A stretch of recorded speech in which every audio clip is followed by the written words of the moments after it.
GAM Wilayah Kutapase, Lok Semawe, mengajak kombatan GAM untuk mengikuti komando pimpinan dalam menyukseskan pemilu kada tanggal 27 November mendatang. Di mana, untuk pemilihan Gubernur Wakil Gubernur Aceh wajib memenangkan Mualim Devat.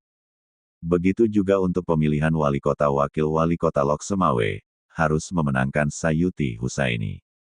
Bejelas aju, menyonak setot Komando GAM Cidong Becotrot keputusan pimpinan GAM dan Partai Aceh, tegas M. Yasir Umar selaku Ketua Panitia Pelaksana Musyawarah Akbar GAM Wilayah Kutapase, di Hall Hotel Lido Graha Lok Semawe, pada Kamis tanggal 14 November tahun 2024 sore.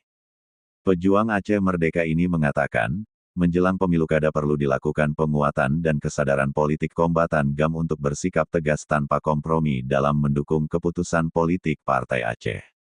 Musyawarah Akbar dan rapat konsolidasi GAM Kutapase ini merupakan pertemuan penting bagi kombatan Gerakan Aceh Merdeka, GAM untuk memperkuat persatuan dan mendukung tujuan politik Aceh dan Kota Lok Semawe secara khusus.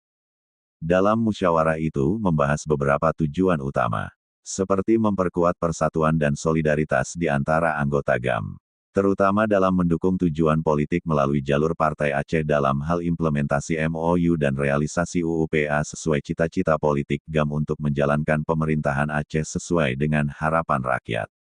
Rapat konsolidasi KPA Kutapase merupakan langkah penting dalam proses transformasi politik GAM, tegasnya.